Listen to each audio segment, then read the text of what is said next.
સમાસાલી road સ્થિત અંબે વિદ્યાલય ખાતે વિદ્યાર્થી સંઘના ચૂંટાયેલા હેડ બોય હેડ ગર્લ્સને મહાનુભાવના હસ્તે બેઝ ગ્રહણ કરવામાં આવ્યા હતા। સમાસાલી રોડ સ્થિત અંબે વિદ્યાલય ખાતે તાજેતરમાં યોજવામાં આવેલ વિદ્યાર્થી સંઘની ચૂંટણીમાં વિજેતા હેડ ગર્લ્સ અને હેડ બોયઝનો શપથ ગ્રહણ સમારોહ યોજવામાં આવ્યો હતો, જેમાં મુખ્ય અતિથિ પદે એનસીસીના ગુજરાત એસ્કોડન વસંતરાજ, શાળા સ્થાપક ટ્રસ્ટી મહેન્દ્ર શાહ, આલાપ શાહ સહિત મહાનુભાવોના હસ્તે બેઝ તેમજ સેસ પહેરાવી સન્માનિત કરવામાં આવ્યા હતા।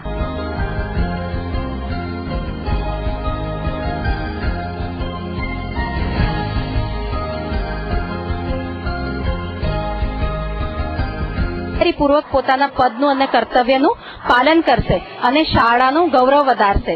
અને આ પ્રક્રિયા જે અમારે અહીંયા છે તે લગભગ સેકન્ડ વીક ઓફ જૂનથી ચાલુ થાય છે, જે આપણે લોકશાહી ઢબે ઇલેક્શન થતું હોય છે તે જ પ્રમાણે અહીંયા આગળ ઇલેક્શન થાય છે અને ઈવીએમ વોટિંગ મશીન દ્વારા અમે છોકરાઓ વોટિંગ કરે છે અને એ પછી ઉમેદવારો વિજેતા ઉમેદવારો જાહેર થાય છે અને પછી તે લોકો આ શપથ ગ્રહણ કરે છે। હું ખૂબ જ ગર્વ અનુભવું છું કે અમે ભાવિ લીડર્સ અમે એ લોકોને શીખવાડી રહેલા છે।